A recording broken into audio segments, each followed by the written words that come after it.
You can have it all. Great pay, awesome benefits, a flexible schedule, the chance to grow.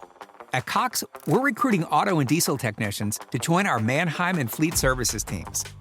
If you're ready for a new job and want to experience an award-winning workplace, drive your career forward with us. Visit cox.career/autotech to learn more. That's cox.career/autotech.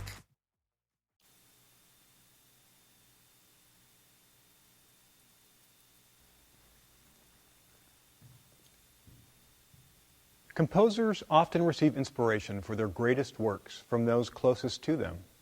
Such is the case with the music we are about to play, a march composed by John Philip Sousa in 1888 while he was leader of the Marine Band.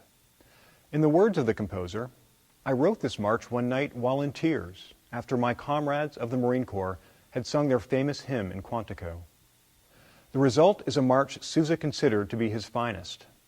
Dedicated to the officers and Marines of the United States Marine Corps, it has been adopted as the Corps' official march and borrows its title from our sacred motto, Semper Fidelis.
Bubblegum and kick ass. And I'm all out of bubble.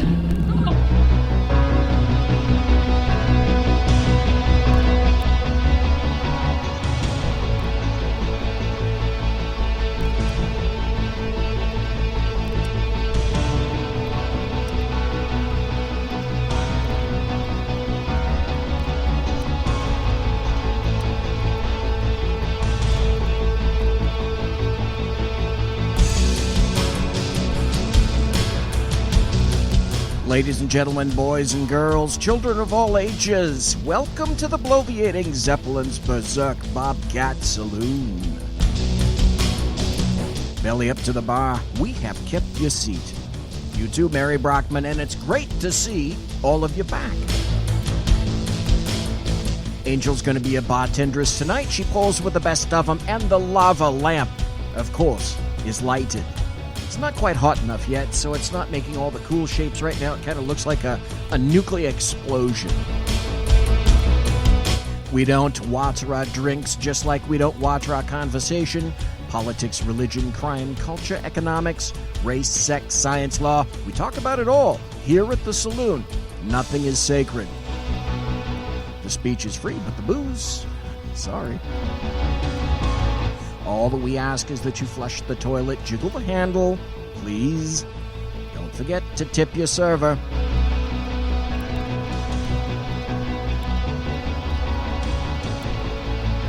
Tonight in the Saloon, sort of a post-Memorial Day tribute. I'm going to attempt to read my letter, a letter to his father, letter to my father, actually, from his. We're going to talk about why is it that conservatives still want to attack Donald Trump. It's an interesting article written by Dennis Prager. Should be no surprise that John McCain attacks Trump once more. To what point? And the GOP, of course, puts the brakes on Trump's tax cuts and their plans and much, much more buttery goodness. All of this I can't figure out. I have a difficult time doing it. To what point? When you have power and you don't feel like using it, you don't feel like wielding it, you don't feel like doing any of that with power. See, it's the plight of the GOP. Apparently, it's the plight of the Republicans to occasionally get power, have it, look at it, examine it in their hands, go, look at this, power. Well, are you familiar with it? No, I'm not familiar with it. You know what this is? Yeah, it looks like power. What do you want to do with it? Well, I don't know. What do you want to do with it? Well, we could use it for ourselves, couldn't we? Oh, wait. Don't we have to be a little bit more bipartisan? Doesn't there have to be just a little bit more compromise with this thing called power? Because, if we're not measured, people might not like us. And that, to a Republican, is absolutely anathema. Not to be liked. They want to be liked. And, of course, they need all their cash. We see what's happening with cash.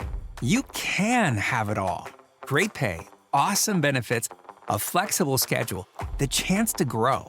At Cox, we're recruiting auto and diesel technicians to join our Mannheim and Fleet Services teams. If you're ready for a new job and want to experience an award-winning workplace, drive your career forward with us. Visit cox.career/autotech to learn more. That's cox.career/autotech. Hey there, Ritual here to give a big shout out to you for making it through the hectic holiday season. The magic of those family moments, that was you. And now there's new milestones to prep for in 2025. This new year, check clean, quality pregnancy nutrient support off your to-do list with Ritual. We've done the research to create science-backed pregnancy support like our prenatal multivitamin, natal choline, and fertility support, all designed to be taken alongside each other. But don't just take our word for it. They're also third-party tested for microbes and heavy metals and Clean Label Project certified. So whether you're trying, thinking about trying, or already there, we don't have to tell you that prioritizing yourself can be the hardest part. That's why we're helping you get started today with 30% off a 3-month supply for a limited time at ritual.com/podcast. These statements have not been evaluated by the Food and Drug Administration. This product is not intended to diagnose, treat, cure, or prevent any disease. In Fox News, and they're sure that's going to bleed right over to the GOP if they don't become just day by day, just a bit more like all the other globalist cock gobblers. It's sad to think that it's going to be like that. They've had power before. Same thing happened. What's that saying? Goes something like this. The best indicator of future performance is past performance or lack thereof. Something like that. I wonder if that could be applied to the Republicans, to the GOP. Look at the chat room. We got a ton of people already in chat. So welcome this evening to Mike. Welcome to Bigfoot. Of course, I curtsy to Mary Brockman. It's Whiskey Dale, one each in there. It's HP Pundit, Dan Butcher, and it looks like Happett from Jersey. Oh, no, wait, no, that's not Happett from Jersey. Oh, my God, why didn't I recognize the sign of Kerry Baxter Donovan? So welcome to all of you here. Thank you for listening. It's great to see you in chat. We've got kind of an unusual show, a bit eclectic. Yesterday was Memorial Day, and I appeared on the Ken McClinton show. Ken is kind enough to introduce my show at the end of his. His has gone away for the night, and I am stepping up to the plate on SHR Media. By the way, you're listening to the Bloviating Zeppelin's Berserk Bobcat Saloon. It's Tuesday, May 30th, the year of our Lord 2017. I had a post for Memorial Day, and it had been up before, a number of years ago. And Ken wanted me last night to read it, and I had a very, very difficult time. Okay, let's just be blunt. I couldn't read it. So today, in preparation for reading this letter, I read through it about 5 or 6 times until it got to the point where it was so cold that it really didn't affect me anymore. And I'm hoping that will do that'll do the deed for this. Because essentially I thought it was good that I republished this for Memorial Day. It's called, and I think I wrote this probably almost 10 years ago now. Oh, no, not 10 years ago, about 7 years ago. And it was from a post that was entitled, Letter to My Father from His. And so it was just that. It was a letter from my grandfather to my father that he wrote in 1941. Well, what happened is that my dad flew for the U.S. Army Air Corps in World War II.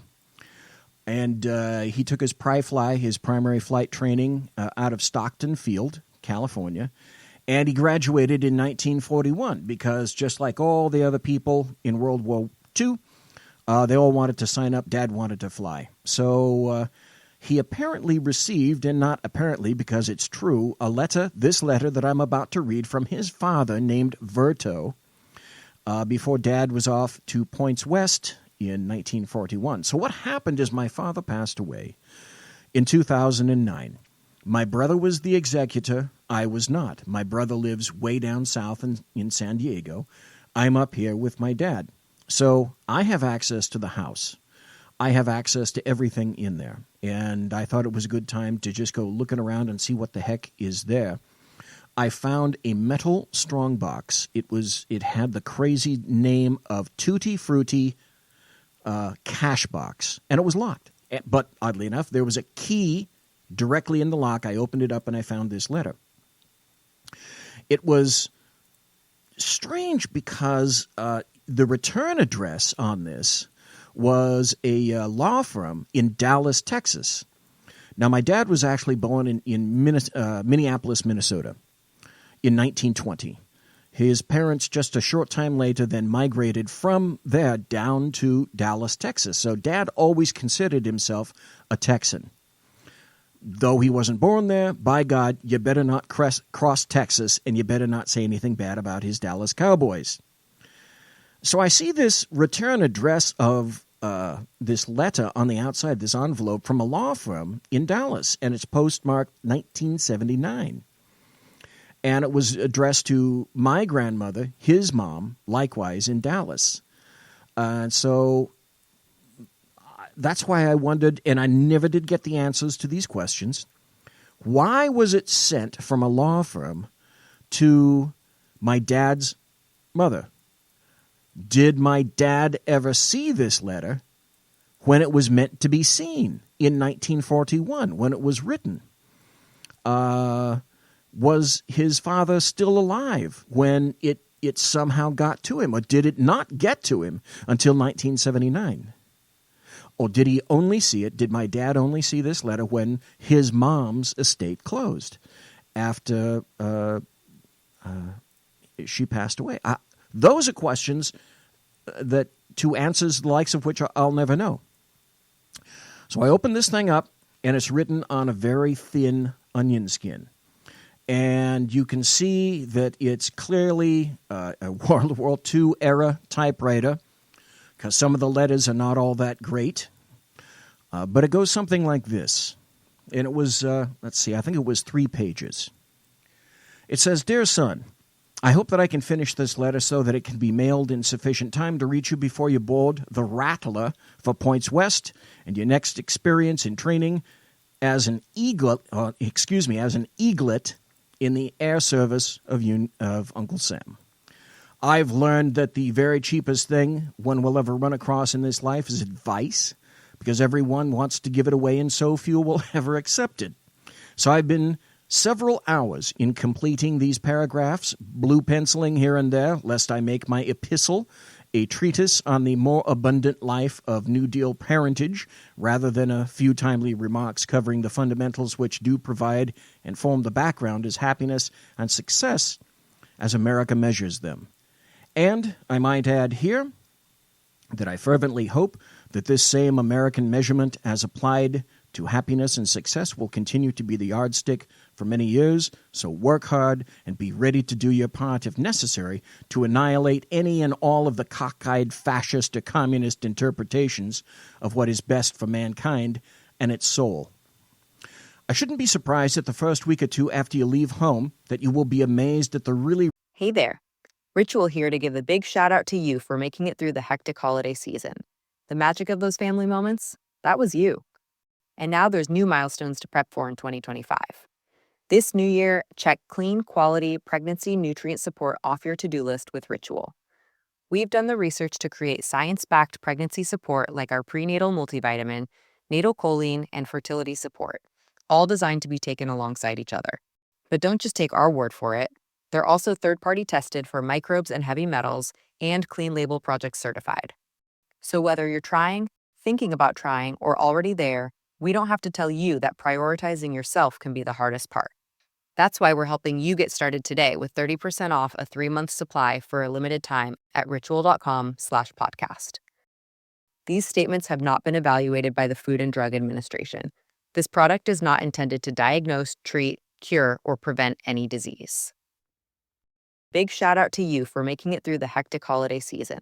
This new year, get clean, quality pregnancy nutrient support off your to-do list, including Ritual's best-selling Essential Prenatal Multivitamin, designed with 12 traceable key ingredients to support a healthy pregnancy. With big changes coming up, take the small steps now and start today with 30% off a 3-month supply at ritual.com/podcast. These statements have not been evaluated by the Food and Drug Administration. This product is not intended to diagnose, treat, cure, or prevent any disease. Remarkable memory you possess, and in your particular case, it will be a pleasant memory.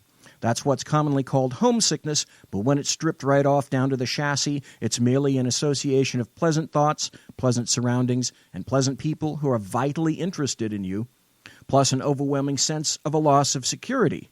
Doctors sometimes use what they call a counter-irritant to take the mind off the chief pain or trouble of their patient, and the best counter-irritant to an acute attack of pleasing memories is deep concentration on your work.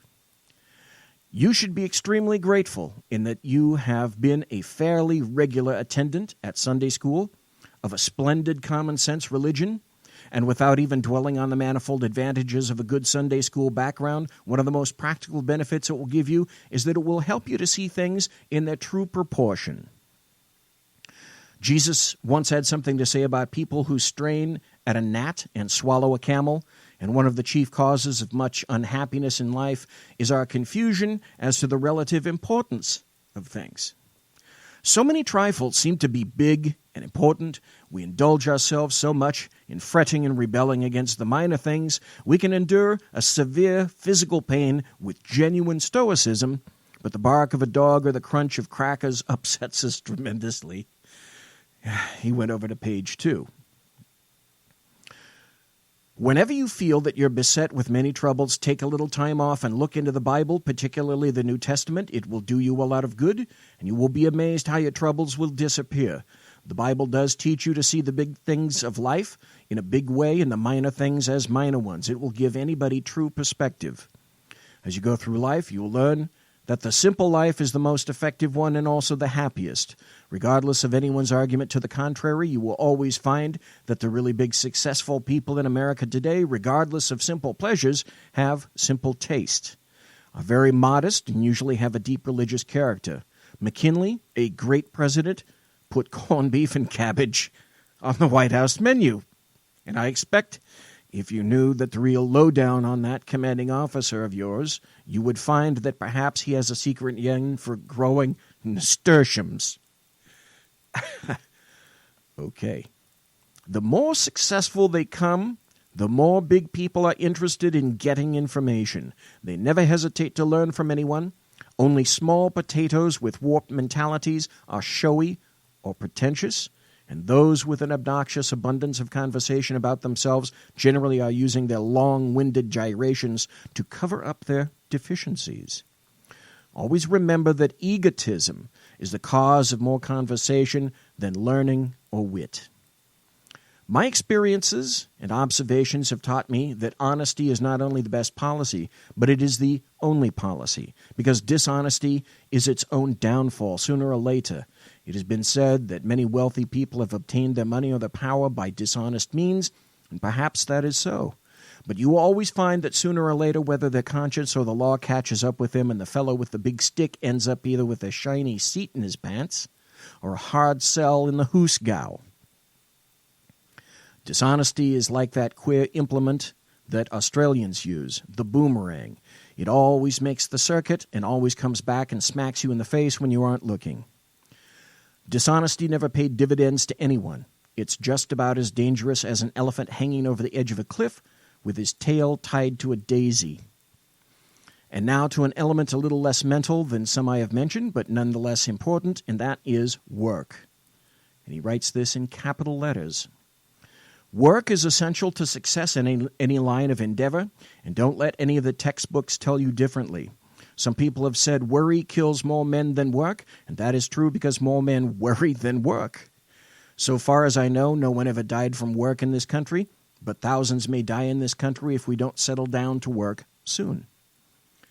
Truly, work is the most fascinating thing in the world. It rests the soul, it feeds the brain, and it gives a sense of security that is really marvelous. Never envy those who have apparently nothing on their hands but time and nothing on the brains but hair. You will get more downright thrill in the simplest job, well done, than they will ever get in a lifetime. Nothing worthwhile was ever accomplished except by work, and any success you ever heard of was a result of 1% inspiration, 99% perspiration. As a matter of fact, you will find the economic progress of any nation is generally measured by its working hour. The real fortunes and the real industries of this nation were the result not of the 45-day week, but a working day of dawn to dusk with Wednesday off for prayer meeting. The calamity howlers have spread the gospel that America is in terrible condition. But let me assure you that there's nothing whatsoever wrong with America that work won't cure. I must bring this letter to a close. I've merely scratched the surface of a few important things it will pay you to remember. I do hope you have not been affected by the skepticism of a skeptical age, and don't let the doleful howls of a few harebrained spellbinders upset you. You shall soon be in the greatest service of the greatest and finest nation in recorded history. Its principles of free speech and free enterprise shall exist. You have lived as a youngster in a period when economic and social upheavals have caused a temporary distortion in the American manner of progress. But mind you, this is only temporary, and America will come out of it, for faith and freedom and security are just as near at hand today as ever before. You are indeed a fortunate individual insofar as you are on the threshold of a new America that will arm itself to ensure the retention of its principles of freedom and by the very reason of your being a part of this greater respect and a deeper love of those principles for which America stands. So in the realization of a real success in the job that you have ahead of you, and I have complete confidence that you will be a success which can be measured only in terms of honesty, simplicity, tolerance, and respectability. There can be no greater honor or reward that could possibly come to me than in being your dad. P.S. I'm enclosing a check in case you may need a little cash before your first payday. Remember, never open a pot with two pair when the deuces are wild. And that was a letter from my grandfather to my father in World War II. And I actually got through all of it. If you're a maintenance supervisor for a commercial property, you've had to deal with everything from leaky faucets to flickering light bulbs. But nothing's worse than that ancient boiler that's lived in the building since the day it was built, 50 years ago. It's enough to make anyone lose their cool. That's where Grainger comes in. With industrial-grade products and dependable fast delivery, Grainger can help with any challenge, from worn-out components to everyday necessities. Call, click Grainger.com, or just stop by. Grainger, for the ones who get it done. We have a lot of things that are up tonight. Some of these things have to do with freedoms. And some of these freedoms relate to the ability and the things I just mentioned. Certainly relates to Memorial Day, which is a hell of a lot more than just having a barbecue. A couple of things occurred today, however, before I go into the sort of the standard things that I was about to. And one of them was a rather important test that I think occurred today, and there was a definite purpose for it. The world was watching, and did they understand it? There is breaking news now on Fox News Channel. This is video just into Fox News from minutes ago. Defense officials launched a missile as part of a test to try to shoot down an intercontinental ballistic missile similar to the one North Korea is now said to be developing. The missile took off from California's Vandenberg Air Force Base in an attempt to intercept a missile that was launched from the Marshall Islands. This is the first time the military is attempting to intercept that type of missile, and analysts say this could be very challenging. This defense system has a little more than a 50% success rate when the Pentagon used it to try to shoot down shorter-range missiles. What they say, they quantify this as trying to shoot down a bullet with a bullet.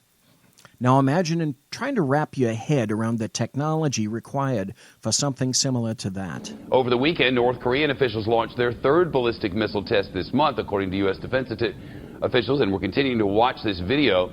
And as we do, and I want to keep watching this, I want to turn to our own correspondent, Jonathan Hunt, who's at Vandenberg Air Force Base. Explain what's supposed to happen now, Jonathan.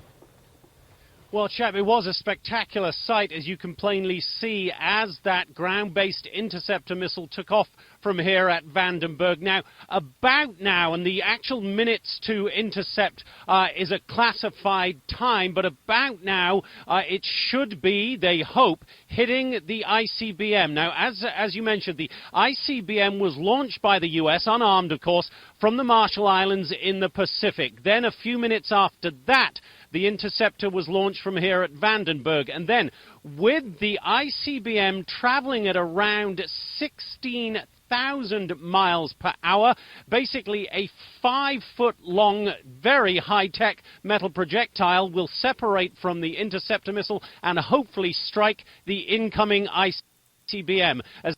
So basically, that's a 5-foot-long canister, a cylinder. That is the goal of this, and we're supposed to hit that at a speed of 16,000 miles an hour. That is absolutely remarkable. Well, what happened today is it was a success. The U.S. military successfully shot down a mock nuclear warhead simulating the speed and range of a potential North Korean intercontinental ballistic missile, the Pentagon's Missile Defense Agency said Tuesday. And I believe this is called a message. This is a message to any number of actors around the world. The primary message goes to Lil Kim in North Korea, as in, hello, We know what you're doing, and if you decide to throw something at various personnel, we're as ready as we can be right now because this is one system that we're fairly sure you don't have.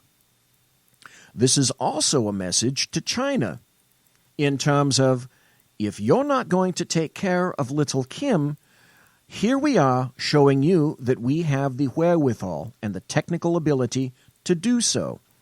Now, it's interesting because the Chinese have already said that if Kim cooks off his actual, I think it's 5th, nuclear test, that China indicates it's going to stop oil shipments to North Korea. That hasn't occurred. Last week, however, Kim Jong-un decided that he was going to fire off another missile in a test. That was not a nuclear test. So no, China didn't didn't cut off oil. Another kind of interesting thing that occurred today is that Mike Flynn decided that he's going to turn over subpoenaed documents to the Senate Intelligence Committee. And the Justice Department's special counsel over Russia, Chief Intelligence Correspondent Catherine Herridge, is here to tell us where Americans stand on the issue as well. Entering the president's 5th month in office, new Fox polls show that 7 in 10 Americans approve of the Justice Department decision to appoint a special counsel to the Russia case. And Americans are evenly split on the likely outcome. 43% think the special counsel will find the Trump campaign coordinated with Russia, while 45% disagree. The Senate Intelligence Committee investigation is gaining momentum, issuing 2 more subpoenas for the former National Security Advisor Mike Flynn, who has so far declined to cooperate, with his lawyer claiming constitutional protections cover testimony and records.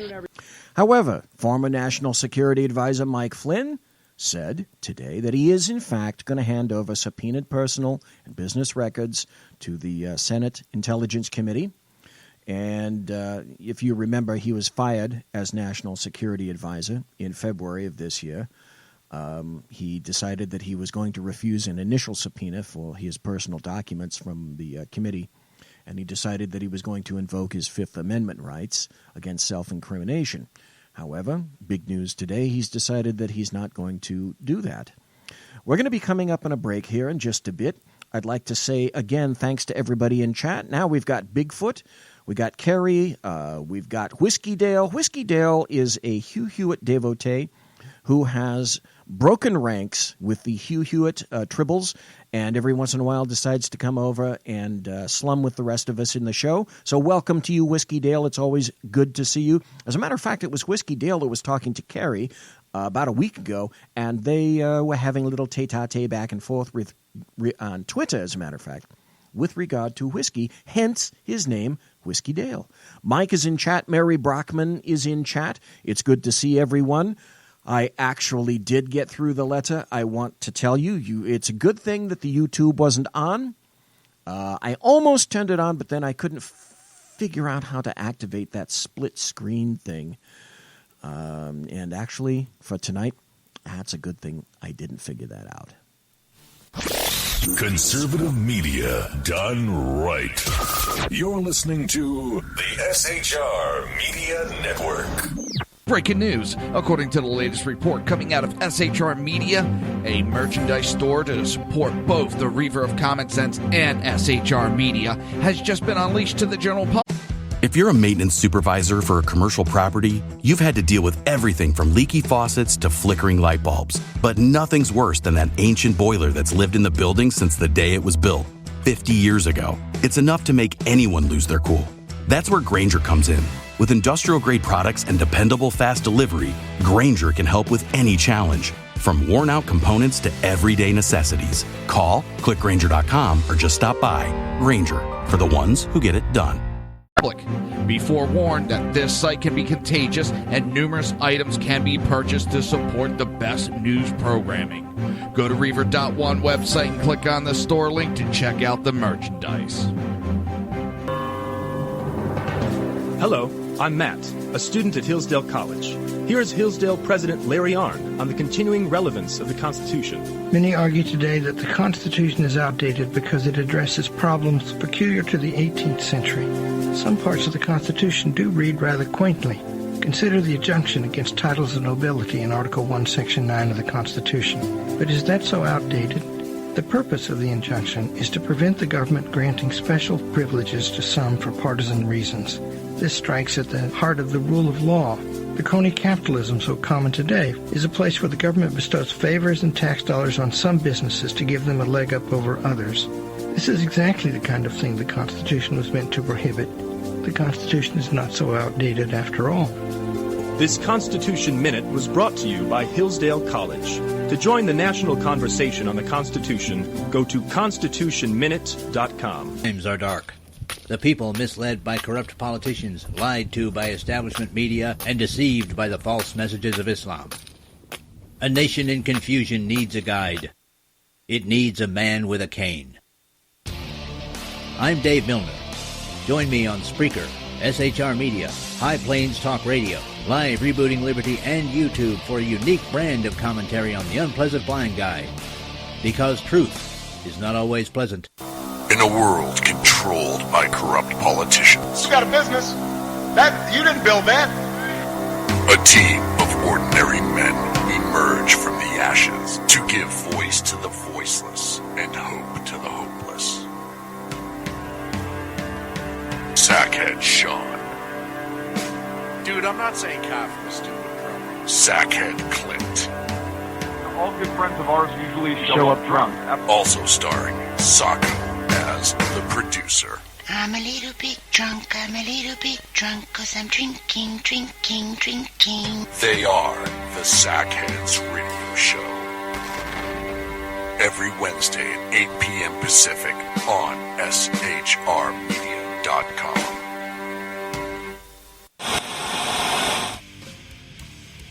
Beware, the Jersey Takeover is here.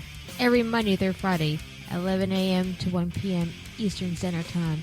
You can catch the Reverb Common Sense Show, hosted by Jersey Joe, right here on shrmedia.com and highplainsdailynews.com. Only Jersey can deliver hell like no one else, so consider this your fair warning.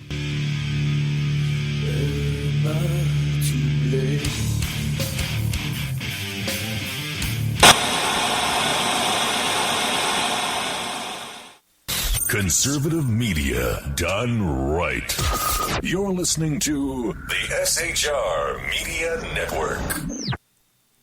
In a world where insanity reigns supreme and safety pin manufacturers are running out of metal for the diapers of the leftists, it's comforting to know an ancient, fat, long-haired, bearded reprobate has your mind in mind. Ladies and gentlemen, boys and girls, children of all ages, broadcasting behind enemy lines in occupied California, and despite every attempt by the SHR Media Network to revoke his shameless contract, we return to the bloviating Zeppelin's Berserk Bobcat Saloon. Ladies and gentlemen, boys and girls, children of all ages, welcome back to the bloviating Zeppelin's Berserk Bobcat Saloon. The first segment was basically me reading a letter to my father from his father. And it was some advice about World War II. And I thought that was a timely letter to be reread, considering Memorial Day, and considering the offense by which Europe has decided that it's going to provide to the United States for having sacrificed hundreds of thousands of people during World War II. And all of our, much of our materiel, etc. And Europe seems to have oddly forgotten about all of those things, because as far as they're concerned, it's Trump who has offended. And the United States, it's as if we really didn't do enough for Europe. I have some thoughts about that. I won't go into them here. They're not good thoughts. They would consist of a lot of F words, the likes of which really don't bear repeating here.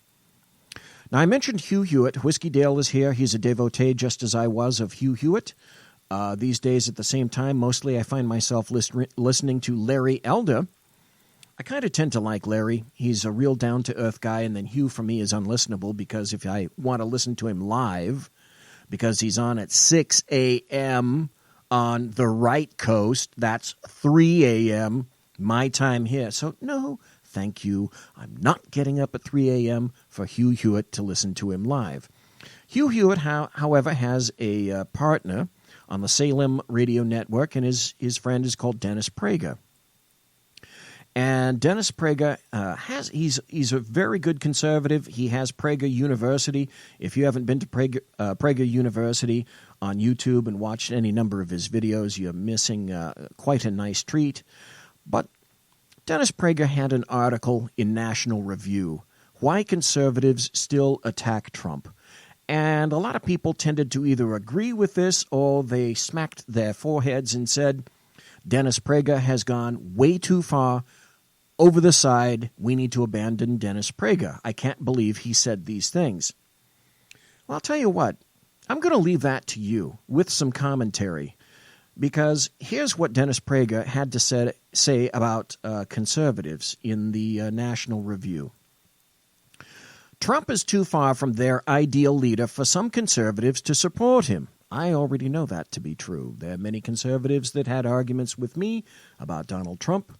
That's another rehashing for another time. I think pretty much that anyone that listens to the show has an idea how I feel about Donald Trump versus Hillary Clinton. When people you know well and admire and who share your values do something you strongly oppose, you have two options. One, cease admiring them, or two, try to understand them and change their minds. In the case of my conservative friends who still snipe or worse at President Trump, I have rejected option one. The reason, beside the fact that I simply like many of them, is what I refer to as moral bank accounts. Every time we do good, we make a deposit into our moral bank account, and every time we do something bad, we make a withdrawal. These conservatives have made so many deposits into the moral bank accounts that, in my view, their accounts still remain firmly in the black, meaning Dennis Prager is going to go out and continue to support them and not shoot them in the back. I would completely agree, wholeheartedly. That means my only choice is option two, but to try to change their minds, it must first try to understand their thinking. I've concluded, Prager says, that there are a few reasons that explain conservatives who were never Trumpers during the election and who remain anti-Trump today. First, and by far the greatest reason, is this. They do not believe that America is engaged in a civil war with the survival of America as we know it at stake. Stop. Now, isn't this a little harsh? People were saying that like Dennis Prager, to have Dennis Prager, who many consider to be a really conciliatory conservative, to come out and say that he believes that America is engaged in a civil war, they said that was simply over the top. And that at risk is the survival of America as we know it. And they thought that was over the top, too. I completely fucking disagree. America is engaged in a civil war, not violent to a major extent, yet we already know where the violence exists. The American media maggots refuse to cover it, but those who are clear-thinking individuals recognize and realize that the violence exists on the left by leftists and anarchists themselves, many of whom just like to do that just to fuck shit up because it's fun, and they like vandalizing and burning things and getting in people's faces, knowing that for the most part, they're not going to get anything back in terms of, let's say, an elbow to the knee or a nice throat punch. Prager continues, why they strongly differ with the left, they do not regard the left-right battle as an existential battle for preserving our nation. On the other hand, I and other conservative Trump supporters do. That's why, after vigorously opposing Trump's candidacy during the Republican primaries, I vigorously supported him once he won the nomination. Stop. Again, me too. Yes, I got to throw myself into that category. Whiskey Dale is here from the Tribbles. We went to Tribblefest in Los Angeles. We went down to Disneyland, and we listened to the Hugh Hewitt show. We met Hugh Hewitt, etc. And we had a dinner one night at Buca de Beppo, and there were lots of people there, and everyone. We went around Dwayne Patterson, the producer for the Hugh Hewitt show, went around one by one, and, okay, who are you going to vote for and why? Who are you going to vote for and why? Not one person in there said Donald Trump, the guy with the dead cat on top of his head. And certainly not me. I was a Ted Cruz guy. So even back then, nope, not going to go for Trump. But once Trump won the nomination and he was able to kick 16 other people essentially to the curb, it had to change.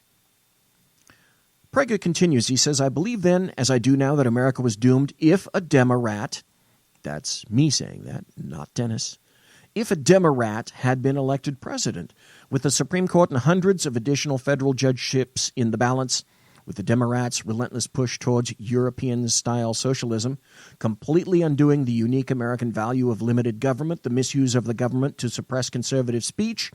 This is a litany of what Prager's writing. The continuing degradation of our universities and high schools, the weakening of our American military, and so much more. America, as envisioned by the founders, would have been lost, perhaps irreversibly. Stop. At this point, I don't disagree with Dennis Prager. Now, maybe there are other people. I mean, if you're in chat and you're listening, I'm not monitoring chat right now because I can't do that and read halfway decently at this point. But, hey, let me know if you think that Dennis Prager is going off the deep end here. I don't think so. I don't see anything particularly objectionable. Prager continues, the fundamental transformation that candidate Barack Obama promised in 2008 would have been completed by Hillary Clinton in 2016. Stop. Hell yes. Completely.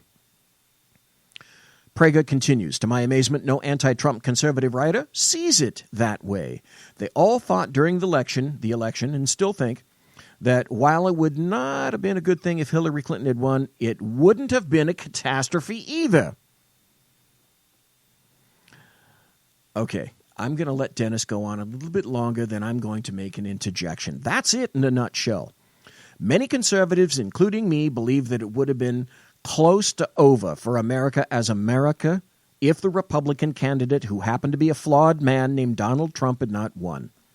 Moreover, I'm certain that only Donald Trump would have defeated Hillary Clinton. Stop. Okay, here's the interjection. I agree, I slightly disagree. But I completely agree. If Hillary Clinton had won, it would have been a complete catastrophe. I voted for Donald Trump again for two reasons. He's not Hillary Clinton. Number two, I'm holding out hope for SCOTUS. And that hope has been buttressed by the appointment of Neil Gorsuch. Sometime I am convinced this year, a little later, there's going to be a second opening in the Supreme Court of the United States. And with the list of individuals that I've seen that Donald Trump has proffered for nominations there, I feel we'll get a second individual in that. Listen, the Democrats have already shot their wad, okay? They already shot their filibuster. So it's 51 now, boys and girls on the other side of the aisle. You decided you were going to shoot it over a good guy like Neil Gorsuch? Fine, you're going to have to fucking live with it now. The other thing that I kind of disagree with is that only Donald Trump would have defeated Hillary Clinton. I'm not exactly sure of that. There were a lot of big mistakes made by Ted Cruz and some other candidates. I'm not entirely convinced of that. It may be true. I'm waffling just a bit. Prager continues, in other words, I believe that Donald Trump may have saved the country, and that in my book covers a lot of sins, foolish tweets included. An interesting aside on Trump's tweets right now is apparently lawyers are talking to him and saying, Donald, you might want to knock that crap off, all right, because we see that it's creating some issues with regard to district courts of appeal and so on. Now, whether or not Don decides he's going to do that, who knows? The never-Trump conservative argument that Trump is not a conservative, one that I too made repeatedly during the Republican primaries, is not only no longer irrelevant, it's no longer true. Okay, yeah, maybe, sort of. He's a populist. He's about Trump, and I have to agree. Most of the time what he wants to do coincides with me, but as an adult, I knew that whatever the hell Donald Trump did, he wasn't going to do all the stuff that I wanted him to do. The only person that's as perfectly ideal as the person that I would want is me. And I'm too good to be a politician. That's why I'm this fat and I got a radio show. But, conservative, yeah, okay. I wouldn't say that necessarily he's not a, I wouldn't say he's necessarily a conservative. He's sort of a populist kind of guy. Okay, Dennis, fine.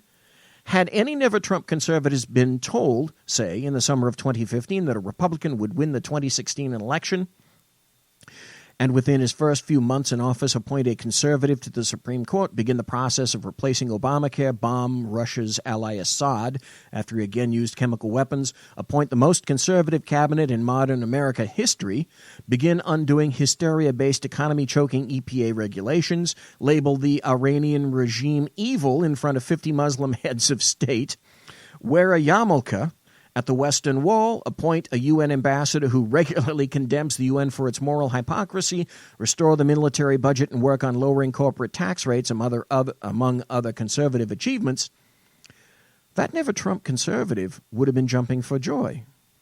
Okay, Dennis, all right. You've made some good points. You're starting to convince me here. I'm still not absolutely convinced that he isn't he's a true conservative. Granted, sure, certainly, he has done some very conservative things, and quickly, rapidly. So why aren't anti-Trump conservatives jumping for joy?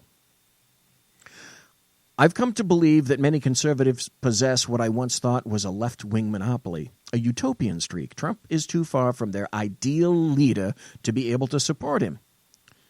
Dennis Prager continues, there's also a cultural divide. Anti-Trump conservatives are a very refined group of people. Trump doesn't talk like them. Okay, given. That's a given. Moreover, the cultural milieu in which the vast majority of anti-Trump conservatives live or work means that to support Trump is to render oneself contemptible at all elite dinner parties. Dennis, you've kind of lost me with that one, but I consider reading. In addition, anti-Trump conservatives see themselves as highly moral people, which they often are, okay, who are duty-bound not to compromise themselves by strongly supporting Trump, whom they largely view as morally defective. Stop. Fine. Point fingers. Morally defective. Am I morally defective? Not just hell yes, fuck yes. That's a rather large chasm. Anybody that's listening here has been morally or can be morally defective in the future. No human is perfect. Prager says, finally, these people are only human. After investing so much energy in opposing Trump's election and after predicting his nomination would lead to electoral disaster, it's hard for them to admit they were wrong. Then to see him fulfill many of his conservative election promises, again in defiance of predictions, okay, I see that, is a bitter pill to swallow. But if they hang on to their never-Trumpism and the president falls on his face, all they're going to do is say they were right all along. That means that only if he fails can their reputations be redeemed, and they, of course, know that. But there's another way. But will they do it? That's me interjecting that. Will they or can they do it? Prager sums up. They can join the fight. They can accept an imperfect reality and acknowledge that we are in a civil war and that Trump, with all his flaws, is our general. If this general is going to win, he needs the best fighters, but too many of them, some of the best minds of the conservative movement, are AWOL. I beg them, please report for duty. That was it, Dennis Prager's article. So you got to ask yourself, do you think we're in a civil war? Or is it just a war of minds, of disagreements, of fundamental, cogent disagreements? And except for a few people on the fringe, we'll be able to retain the ability to discuss calmly and rationally across the aisle. I say that that's pretty much done. Are we going to have a civil war? Well, it's relatively uncivil already. And here's what I say. I am pushback. I don't exist anymore for conciliatory rhetoric. I exist to push back. That's the purpose of my blog, to tell people in the blog and here on the air about the things that I don't think the American media maggots want to cover.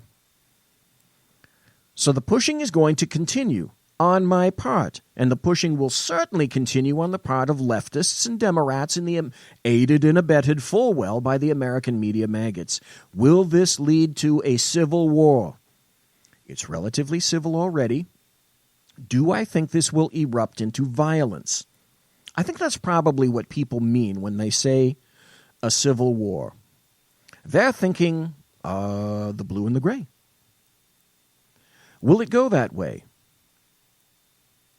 Well, I guess I can put my tinfoil hat on right now because I say that there's quite likely a possibility that something similar to that will happen. This is what I feel assured of. There is some societal cataclysm coming here for the United States of America.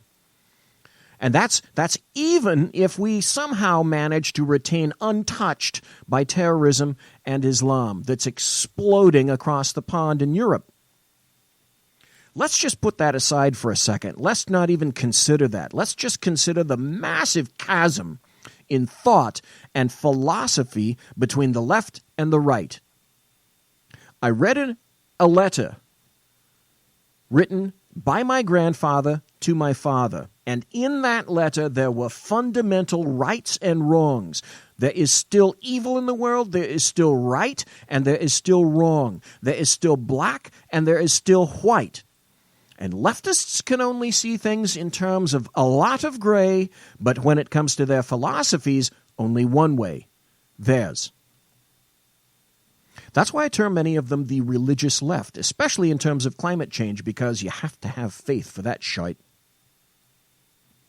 So is there a fundamental brouhaha coming, a kerfuffle?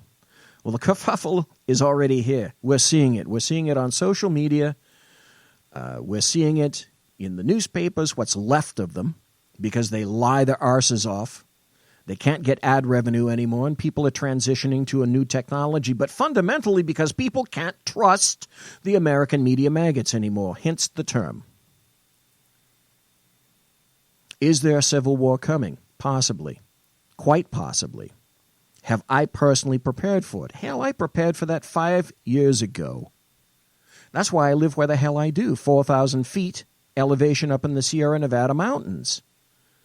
I may be dumb and fat, but I'm not stupid. And I don't live, nor do I profess to even remotely want to live in what I call an urban rat cage. That doesn't do anything for me. And of course, in those places, that's where it's all going to erupt first. Lucky you.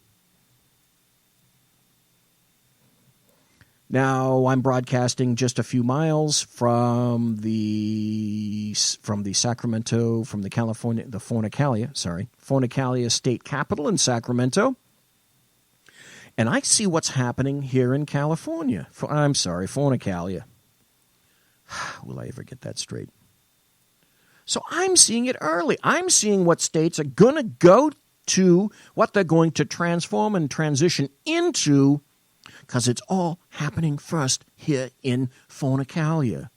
And they want nothing more than to spread this shite around the nation and link arms with Europe across their buds in the water, like McCain and Angela Merkel. Angela Merkel primarily being the person responsible, history will prove she was the person responsible for eradicating Europe and eradicating sovereign countries and bringing Islam in. And it appears at this point they're not much of a mind to do anything about it. This is not a rant that I saw coming after Dennis Prager's article. I'm not reading from anything. This is coming off the top of my bald pate in the wheelhouse. But since Dennis Prager brought up the issue of a civil war, I could see it. I could see it. I do believe there is a societal cataclysm coming.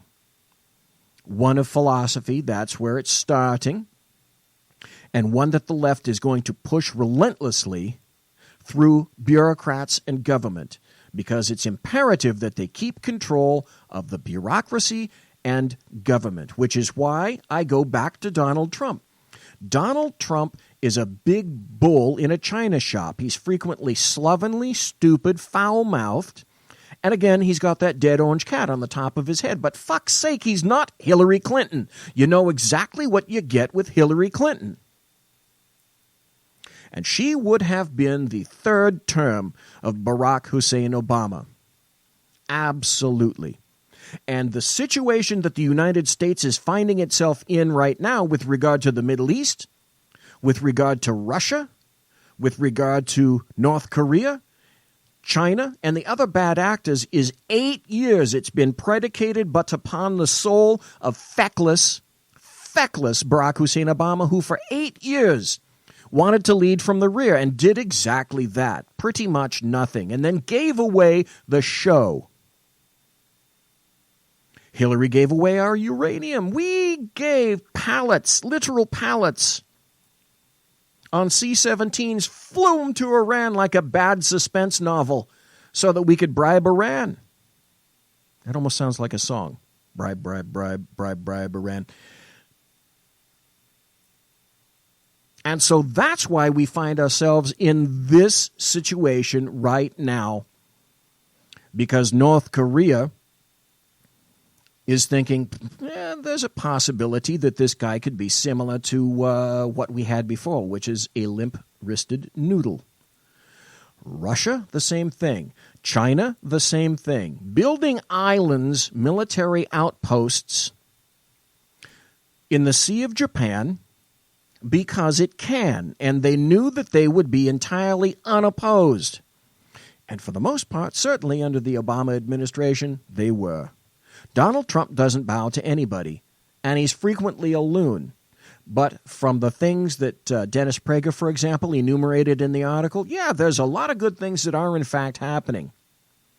It's like being with a drama queen with bad hair. You never know what you're going to get from day to day. But still, I stand up and I say, never Trump? Okay, then who are you going to have? So let's say something happens to Trump. Then who are you going to install? What's going to happen? You're going to get a vice president? You're going to get Mike Pence? You're going to get all the people that Trump has already appointed? Now, here's what you're going to get. You're going to get a continuation of the deep state. You're going to get a continuation of the underminers whose job it is, and all forms of bureaucracy across the United States, particularly in that fucking cesspool D.C., whose job it is to push against any and everything conservative mindset, suggestion, bill, thought, etc. They can't have it and they won't have it. And that's how that's all happening in the White House itself, on the White House grounds, in the old executive office building and other environs all around D.C. It's pushback, plain and simple. It's putting landmines for not just Trump. If you think it's just about Trump, you're wrong. The deep state fucktards live to enable leftist philosophies, again, aided and abetted by the American media maggots. So if you think that you're going to get your way when you pull out Donald Trump, because he's an embarrassment, is he not? Certainly he is. He's not Hillary Clinton. Okay, put Mike Pence in there. How much do you think is going to change? The GOP still can't make one fucking decision. Conservative media done right. You're listening to the SHR Media Network. Hey, it's Sean from the Sackheads Radio Show. Also one of the owners here at the SHR Media Network. Are you opinionated? Have you ever wanted to do your own show? Have you ever heard somebody like the Sackheads and go, yeah, I could probably do that better? Well, now's your chance. Send me a 5-minute clip at sackheadsradio@gmail.com, and maybe you can be part of the SHR broadcasting team. sackheadsradio@gmail.com. Times are dark. The people are misled by corrupt politicians, lied to by establishment media, and deceived by the false messages of Islam. A nation looking for direction needs a guide. It needs a man with a cane. I'm Dave Milner. Join me on Spreaker, SHR Media, Pundit Press Radio, and YouTube through the SHR Media page for a different kind of commentary on the unpleasant blind guy. Because the truth is not always pleasant. In a world controlled by corrupt politicians. You got a business. You didn't build that. A team of ordinary men emerge from the ashes to give voice to the voiceless and hope to the hopeless.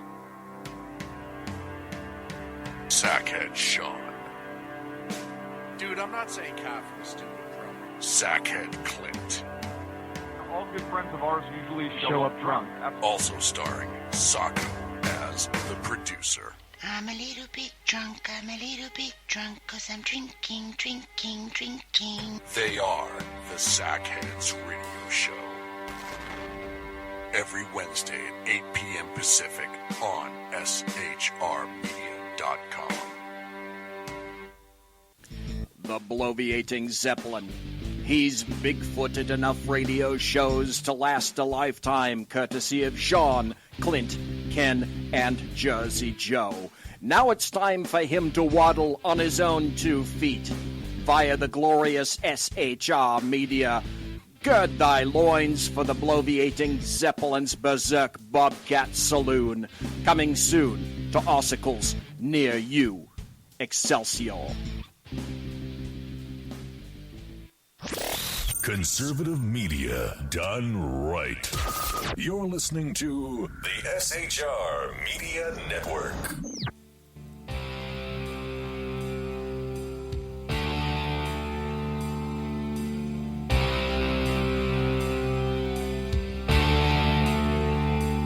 Ladies and gentlemen, boys and girls, children of all ages, you are listening to the bloviating Zeppelin's Berserk Bobcat Saloon. It's the top of the hour. On the left coast, it's 9:03 p.m. On the right coast, it's just past the magic witching hour. And in Bolivia, it's 17:25 and 3,000 seconds. Welcome back. Thanks for being in chat. Welcome to Melanie for appearing in chat. Always good to see you. We were talking about what is a conservative and perhaps what isn't a conservative. We were talking about Donald Trump, what he is, what he isn't. And we were talking about Dennis Prager's article who said that never-Trumpers are not really happy right now, and perhaps it's time for the GOP to coalesce. I couldn't agree more, but you always are going to have an underminer, and it's the usual suspects that come out. From Bloomberg News, here's an article entitled, McCain says Trump's actions have unsettled the allies and Americans. We're unsettled. How sad we're unsettled. President Donald Trump has unsettled allies, as well as Americans. Senator John McCain said during a speech in Sydney on the future of U.S. relations with Asia. Okay, so what is this? This is John McCain going out and purposely trying to shoot President Trump in the foot. Stop. Not just President Trump, the elected president of the United States of America. And as we all know, with John McCain, it's all about McCain and no one else. So it's his job to go out and be a never-Trumper and not support the President of the United States. Thanks, John McCain, the chairman of U.S. Senate Armed Services Committee and the Republican presidential nominee in 2008. Hello, John. Bitter table for one, said Tuesday that Australia, Aussies, wasn't alone in questioning whether America was still committed to upholding peace and justice around the world. Other American allies have similar doubts these days, and this is understandable, McCain, 80, told a crowd at the University of Sydney's U.S. Studies Center. I realize that some of President Trump's actions and statements have unsettled America's friends. They have unsettled many Americans as well.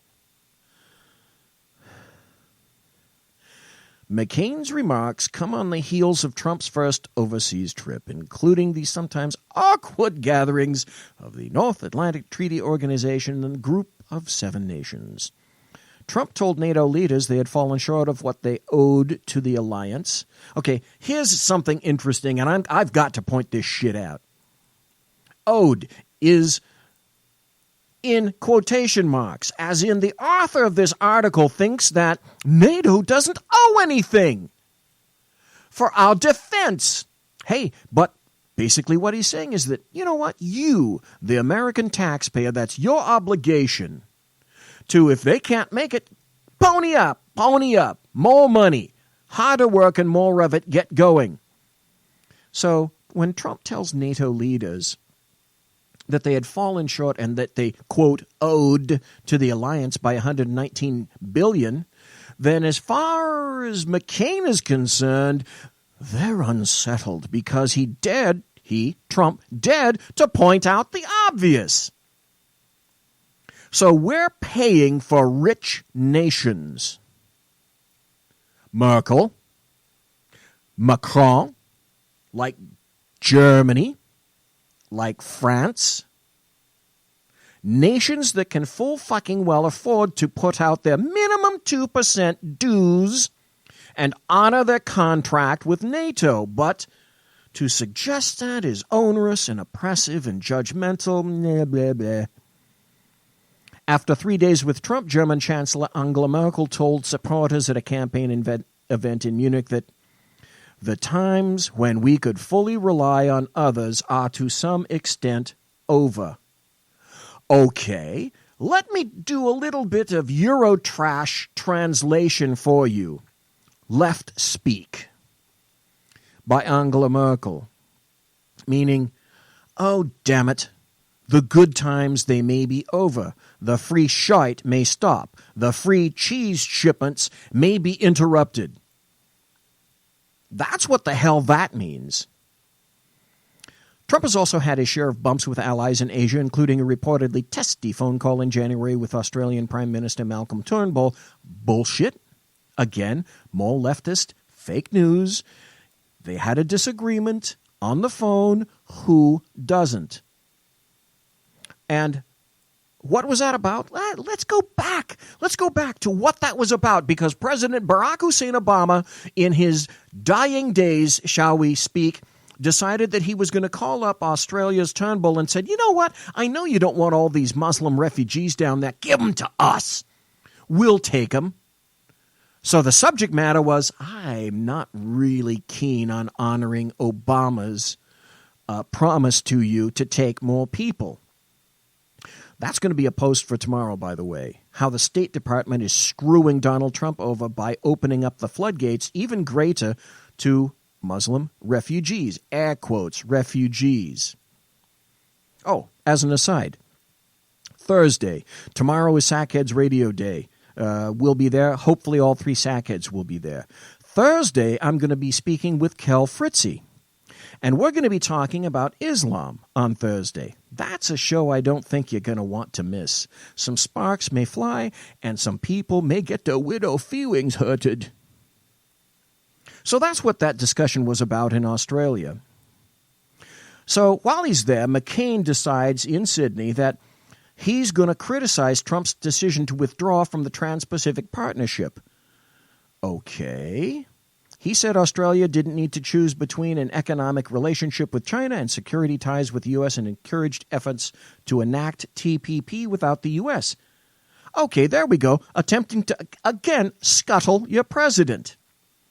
Because John McCain, as far as he's concerned, that's what it's all about.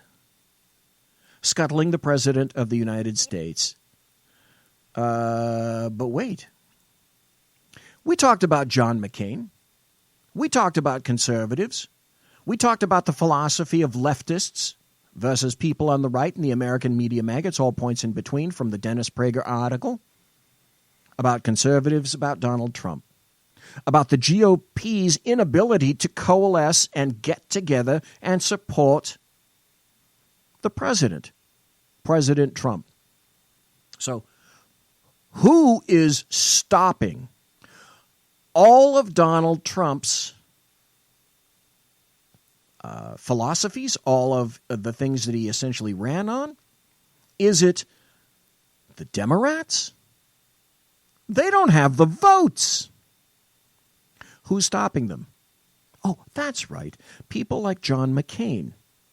Well, the Wall Street Journal came out with an article that said the big spending establishment puts Trump tax cuts on life support. So the Wall Street Journal said that essentially the real clear winner in the 2017 tax policy debate is the status quo because nothing is changing because the GOP is not going to rally around it. Republicans are scouring the tax code, searching for breaks to eliminate to offset the deep rate cuts they desire. The biggest tax breaks are surviving, and the boldest ideas for change are on political life support or already dead. By whom? You have your answer. Republican proposals for border adjusting the corporate tax rate, ending the business interest deduction, and making major changes to individual tax breaks for health and retirement all hit resistance within the GOP. The only big revenue-raising provision with anything close to Republican consensus is repealing the deduction for state and local taxes. And that faces objections from blue state lawmakers in the party. So what is all this conflicted with? Well, it turns out that all these dreams are colliding with various interest group lobbyists and the tax system's reality. Here's an interesting point in the article. Melanie, you can probably weigh in on this. Politicians all profess to hate the tax code, but they don't agree on exactly what they hate. Voters gripe about complexity but are wary of losing cherished breaks that are woven into the economy. Stop. Melanie, I hope this doesn't offend you, but I'm going to say it anyway. Here's what we need to do because you want to see an insurrection. You say you want a revolution? Here's how you'd get one. Treat the American taxpayer like a business. No deductions out of your paychecks. Make the average American individual taxpayer pay quarterlies, just like businesses, so that you, joy of joys, get to write a check to the United States federal government every quarter. And keep doing it for years and years and years and years.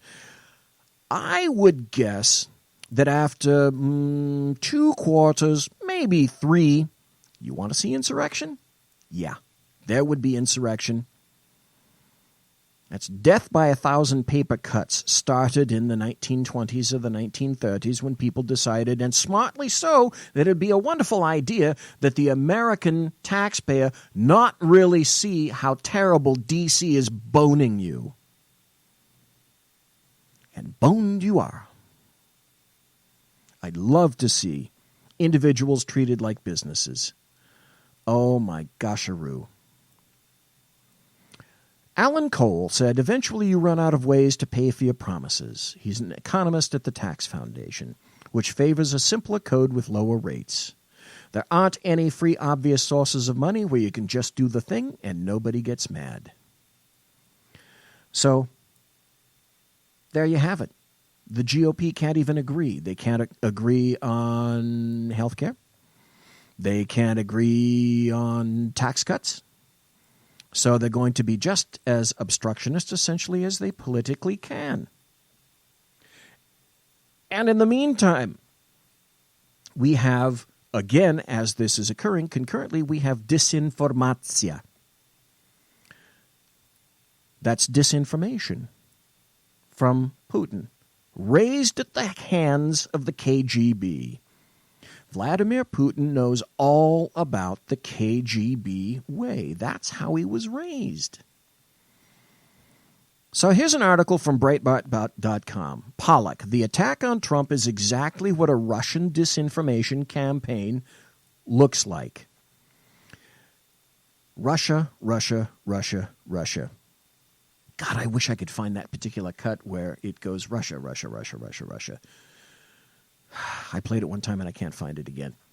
The accusation that President Donald Trump's 2016 campaign colluded with the Russians and that he's trying to cover it up looks increasingly like a classic Russian disinformation campaign, one designed to bring down the only president since the Cold War who has actually been willing to confront Russia in any meaningful way. So, will you read about this on any other American media maggot page, digital or not? Of course you won't, because it's the truth. They, the Russians, by way of Putin and others, want to bring down essentially the only president since the Cold War who's actually confronted Russia at all, and China, and a lot of the other bad actors. It's insanity writ large.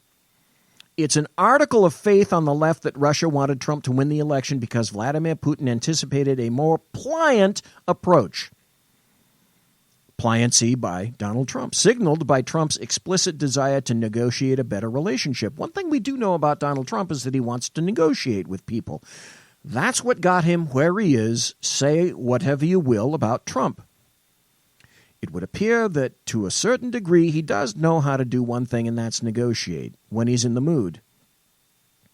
But the Russians may just well have preferred Hillary Clinton, who had already given Russia everything it wanted while serving under President Barack Hussein Obama and the Secretary of State. From the, that stupid reset with the red button to surrendering U.S. missile defenses in Eastern Europe, to the sale of, again, no one mentions this, 20%, a fifth of America's uranium reserves to a Russian company closely tied to the Russian state. And who? Cui bono? Oh, the Clinton Foundation.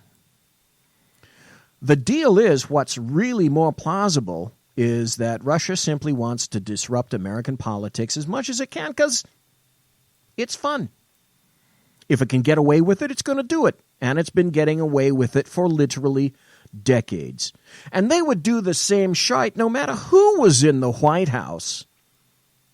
From Lassie to Clinton to Trump and all points in between. And, okay, let's say, for the sake of argument, all right, that Putin really did want that Donald Trump in there. Would that not preclude, then, Putin from trying to undermine President Trump right now? If he could. And the answer is, of course. Of course. But what Putin has discovered by way of what I call the American media maggots is that he's found a good weapon. The American media maggots, pointed directly at President Trump. There's no better way than to create crap for an administration, for an adversary, because Russia, U.S., we are in fact adversaries. We're not at any state of war. We have embassy, we have embassarial relations, we have relations with Russia. Any number of Democrats have had contact with and continue to have contact with Russia. That's not the point. The point is, all the leftists in the American media maggots and the Democrats are playing right into Russia's hands. Mindlessly, absolutely atonal. Mindlessly. Forgetting its own sort of slavish enthusiasm for Russia for almost a century. So disinformation? Hell yes. The ability of the disability of the GOP to coalesce? Yeah, exactly. And while all this is going on, what does America continue to do? They continue to navel gaze. This is insane. Tucker Carlson, okay, it's another Tucker Carlson cut, guilty. All right, guilty. Campus craziness. You got to listen to this stuff. These are Americans suggesting this crap. And leftist professors are finally starting to get treated and finally starting to realize and recognize just how it is that professors with a moderate or slightly right bent have been treated in faculty rooms and on college campuses for years. They don't like it. Time now for campus craziness, and tonight the title is not an overstatement, it really is crazy. Consider Evergreen State College in Washington and Olympia. Every year the school holds a day in absence. In years past, non-white students symbolically left campus. and attended anti-racism events. This year, student activists demanded that all white people leave campus or else. All Caucasoids need to leave the campus. Hello, Martin Luther King Jr. I know you're looking down on many people. What do you think of this? Brett Weinstein refused. He's a professor at Evergreen State, and he called the race-based demand, quote, a show of force and an act of oppression. Which it is. In response to that, here's what happened. This is not about you. I'm talking. You're not This is speaking all about him. on terms of white privilege. This is not a discussion. You have lost that one. You said some race. And who's making that discussion? Oh, that's right, a white person. I did apologize. I did not. It's not telling people of color the useless. You're useless. Get the out. Again, who's yelling? A white person. History could pivot in the direction of the values that you are standing here for. Yeah, resign. What? Resign.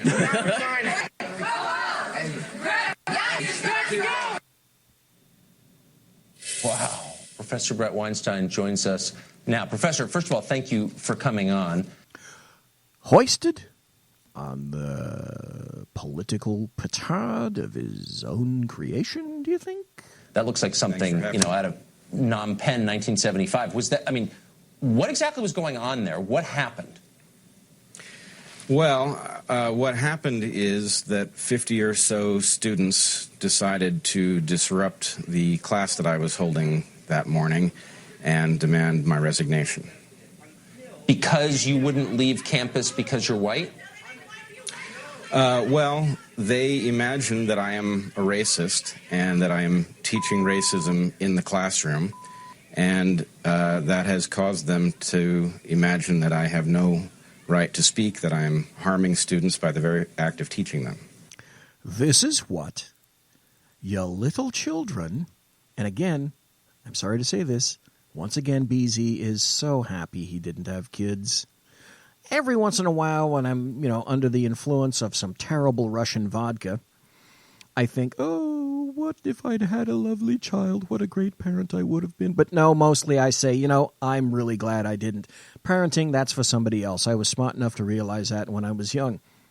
But now all of this stuff, this is what you're sending your kids to today. This is what passes for progressive, insightful, intellectual, open tolerance on all of our classrooms in universities across the nation.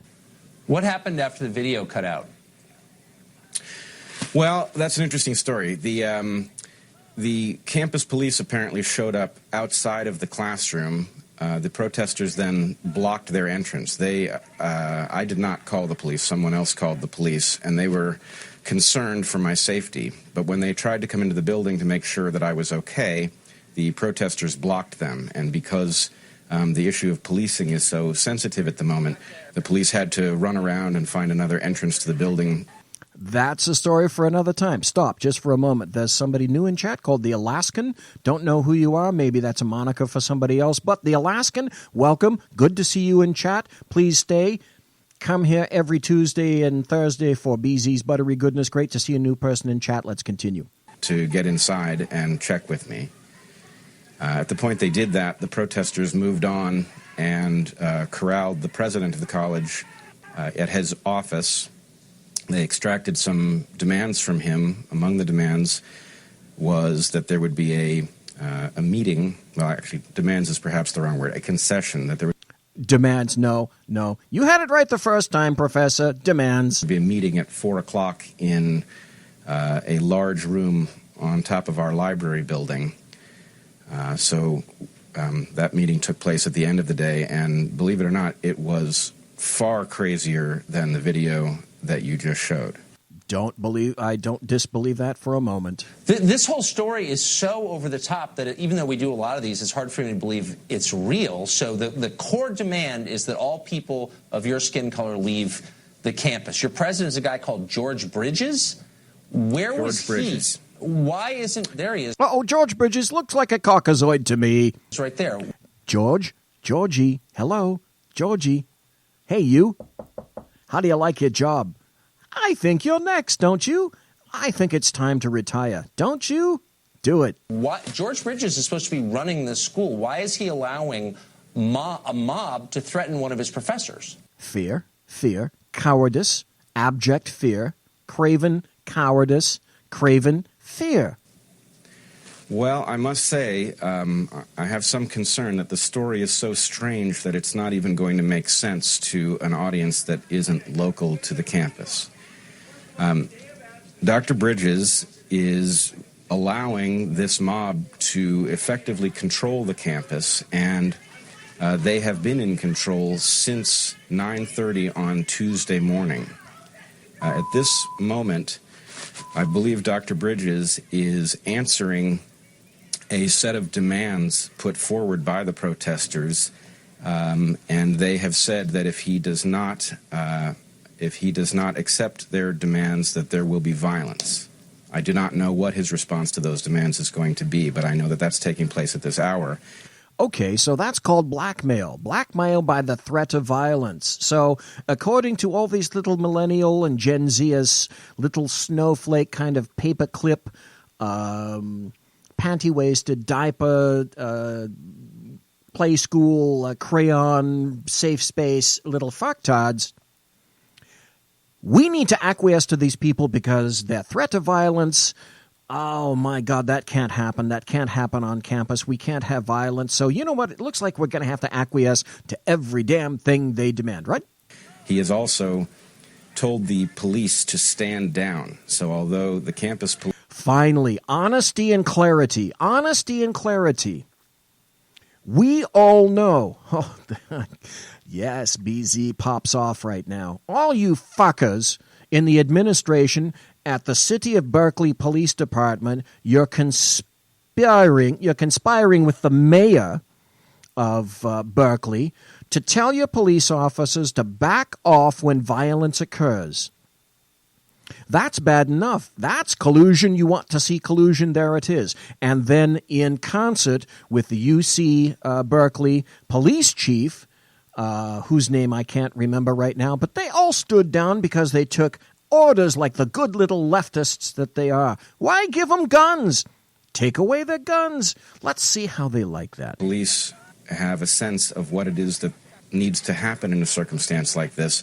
They have been hobbled by the fact that they answer to the college administration and, in fact, for several days have been barricaded in the campus police station.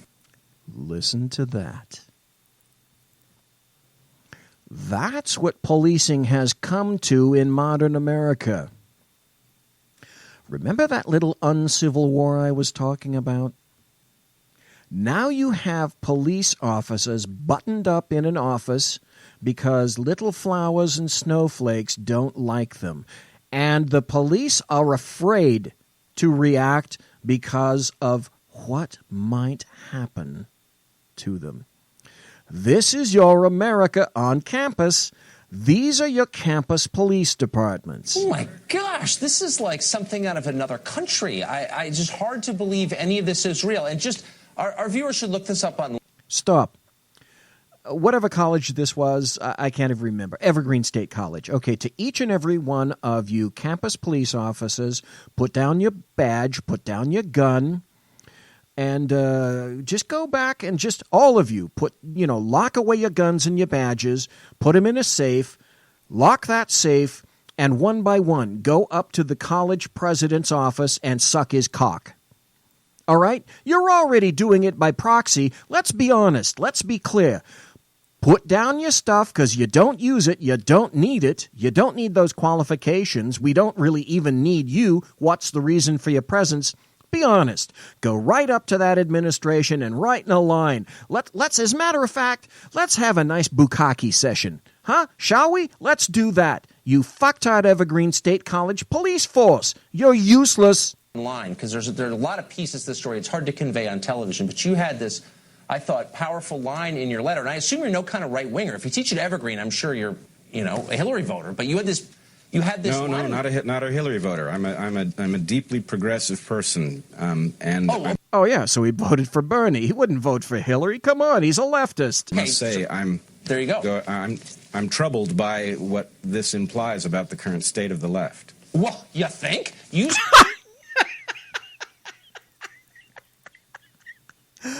troubled about the current state of the left.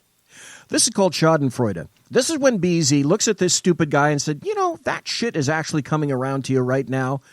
And how's it feel? Are you uncomfy? Do you think, hey, this is a great idea? All those students, why don't they just find out where your address is and come and protest at your home? Knock on your door because they don't like you. You need to go. Hey, wouldn't that be a great idea? Said people shouldn't be allowed to speak or not on the basis of their skin color, which seems like a foundational belief of the left and one that I agree with strongly. And for that, they physically threatened you and are trying to get you fired. Okay, let's stop. We got to go to a break. My little rantation went over the break. I'm 2 hours past. This is the final segment. I'm having a grand time. I don't know if you are, but I am. I'm using a word that I haven't used in quite some time. Comes right out of porn. Great. Okay, let's see you back. Thanks for listening, and come back after the break, would you please? Conservative media done right. You're listening to the SHR Media Network. Hey, it's Sean from the Sackheads radio show. Also one of the owners here at the SHR Media Network. Are you opinionated? Have you ever wanted to do your own show? Have you ever heard somebody like the Sackheads and go, yeah, I could probably do that better? Well, now's your chance. Send me a 5-minute clip at sackheadsradio@gmail.com, and maybe you can be part of the SHR broadcasting team. sackheadsradio@gmail.com. Times are dark. The people are misled by corrupt politicians, lied to by establishment media, and deceived by the false messages of Islam. A nation looking for direction needs a guide. It needs a man with a cane. I'm Dave Milner. Join me on Spreaker, SHR Media, Pundit Press Radio, and YouTube through the SHR Media page for a different kind of commentary on the unpleasant blind guy. Because the truth is not always pleasant. Hey, this is Mim from Freedom Fest, the world's largest gathering of free minds. Join your friends from SHR Media at the beautiful Paris Resort in Las Vegas, Nevada, July 19th through the 22nd for 3 amazing days of liberty-oriented discussion, investment advice, and the Anthem Film Festival. It's our big 10th anniversary, featuring keynote speaker William Shatner and Freedom Fest favorites, including Steve Forbes, Jim Rogers, Lee Edwards, David Boaz, Doug Casey, Dinesh D'Souza, John Stossel, Lisa Kennedy, Grover Norquist, Peter Schiff, and many more. Don't miss out. Register at freedomfest.com for $100 off the regular registration rate when you use the all-caps code SHR Media. Featuring right thinking from a left brain and doing the job the American maggots won't. BZ is fundamentally changing America one diaper at a time. Just when safety pin manufacturers are running out of metal for the diapers of the leftists, where the speech is free, but the drinks are not. The Bloviating Zeppelin's Berserk Bobcat Saloon can be heard every Tuesday and Thursday night, commencing at 11 p.m. Eastern and 8 p.m. Pacific, where pushback is a requisite art form in and of itself. Let your ossicles be truly liberated when you listen to the Bloviating Zeppelin's Berserk Bobcat Saloon, only on SHR Media Network. No ferrets were harmed in the making of this ad. Conservative media done right. You're listening to the SHR Media Network.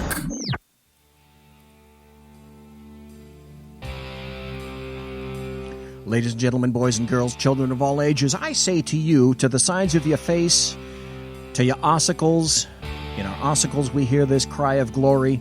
Welcome to the Bloviating Zeppelin's Berserk Bobcat Saloon. Thanks to everyone in chat. My personal thanks to Mary Brockman, whose chair, you can always tell it's Mary Brockman's chair at the bar in the saloon because it's the one with the embroidered name of Mary Brockman on the back.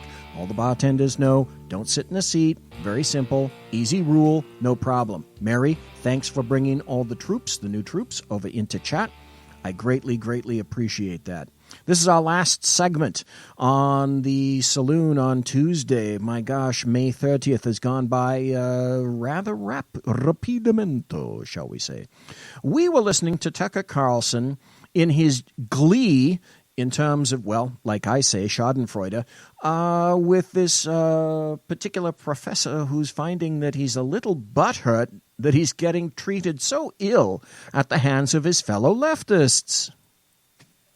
Yes, they're They are absolutely trying to get me fired, and they believe that my words in my email are transparently racist. And I think we're caught quite off guard when people who were not at Evergreen read my letter and couldn't find any racism in it. Well, yeah, just the opposite. Professor, Godspeed to you, and I hope you'll come back with an update on this story because it's really one of the most amazing things I've ever seen. Thank you. Thanks, Tucker. And it was an insight into what your police departments are becoming in college campuses because, trust me, this is the trend. We've seen it in college campi, and particularly in Berkeley. Now it's rolled over to police departments in particular cities. You're going to see more of this. You're not going to see less of it. This is disgusting. It disgusts me after having spent 41 years in law enforcement to see that this kind of despicable lack of action is starting to be acceptable and is almost expected and is almost becoming the norm. As I say, it's going to get worse before it gets better. Shutting down freedom of speech, shutting down professors, shutting down discussions, all on the part of leftists. Oh, but wait, there's more, right? Isn't there more? Sure there is, from Free Beacon. This is a great site. Really enjoy this. You want to find out some of the alternative news, in other words, what's really occurring in D.C.? Go to the WashingtonFreeBeacon.com. Get a lot of my stuff there. Here's an article says, Democrat Portland mayor asks federal government to shut down, quote, Trump free speech rally. You can't write shite like this. You can't. I could never have imagined 10 years ago that this would be state-of-the-art thinking for way too many mayors and bureaucrats in cities and counties all across the fruited plain. So here we go. Portland, Oregon's Democrat Mayor Ted Wheeler, let me state that name again so you can send him a lovely missive if you will. Portland, Oregon's Democrat Mayor Ted Wheeler has asked the federal government to revoke its permit for a pro-President Donald Trump, pro-free speech rally. A man shouting anti-Muslim slurs on Friday attacked 3 people with a knife on a Portland commuter train, killing 2 and wounding a third. The suspect, a 35-year-old guy named Jeremy Joseph Christian, has a history of making bigoted statements online and was once pictured making a Nazi salute. Stop. Even the Free Beacon is buying into that bullshit. This guy is not a white supremacist. Start looking about this guy. He leans left. That's a bunch of crap. And I'm not going to take it from the Washington Free Beacon or anyone, as sterling as they may be, because I'm using this article to make a point, but when there's bullshit involved, I have to call him on it, and that's bullshit. Wheeler responded by setting his sights on shutting down a Trump free speech rally and a march against Sharia scheduled in downtown Portland the next 2 weeks, the Washington Post reported. Both demonstrations were organized by Trump supporter Joey Gibson, leader of the group Patriot Prayer. Okay, there you go. You have 2 words that are absolutely anathema to leftists. One, patriot, because to be a patriot is to be evil, and prayer, because anyone that prays, except a Muslim, is a bad person. I have confirmed that the city of Portland has not and will not issue any permits for the alt-right events scheduled on June 4th or June 10th, Wheeler wrote in a Monday Facebook post. But Wheeler, isn't this the greatest of hypocrisy? But Wheeler also noted that the free speech rally received a permit to use Portland's Shrunk Plaza, which is owned by the federal government. And there's the monkey wrench in your action, isn't it? So, Portland Mayor leftist Ted Wheeler says now, because he doesn't have personal control of the property, where they want to have a rally is on federal property, not city property. So Wheeler says, I'm calling on the federal government to immediately revoke the permits they have issued for the June 4th event and to not issue a permit for June 10th. Our city is in mourning. Our community's anger is real, and the timing and subject of these events can only exacerbate an already difficult situation. Yes, go look online. There were attacks. There was a knifing. Yes, all completely correct. So it's time to shut down freedom. Now, question for you. This is BZ's reversal axiom. Going to pose it to you now. If it had been leftists that wanted to have a rally or protest on that federal ground or somewhere, anywhere, in the city of Portland, would he have objected? And there you have your answer. It's a ready-made answer right there. But wait! But wait, there's more. From Twitchy.com, WHOA, the ACLU of Oregon now blasts Portland mayor for asking the feds to cancel the Trump free speech rally. So the article goes something like this. Dude, when even the progressive leftist fanatics at the ACLU are telling you something is a bad idea, just wow. Apparently they feel the same way about the Trump free speech rally as most other sane, rational, and thinking Americans do.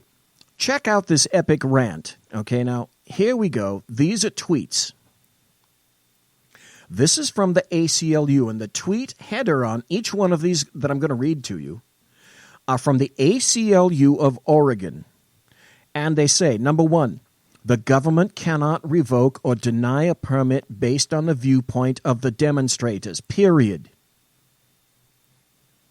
Absolutely correct. Absolutely correct. Then they have another tweet that comes after that. It may be tempting to shut down speech we disagree with, but once we allow the government to decide what we can say, see, or hear, or who we can gather with, and the article says, pay attention, Ted. Pay attention, Ted Wheeler, Portland mayor.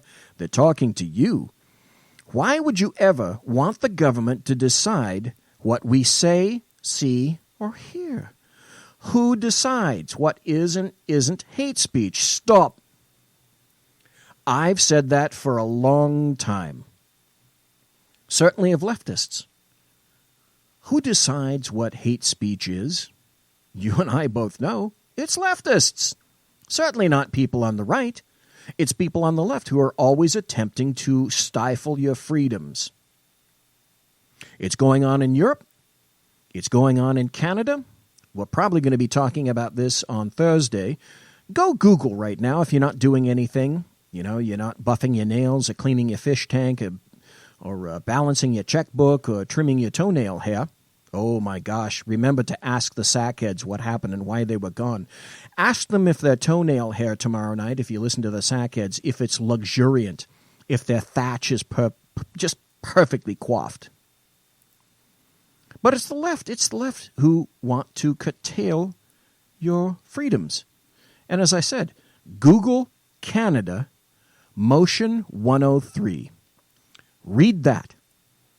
And see if that isn't something that may be coming to a town or perhaps even a nation close to you.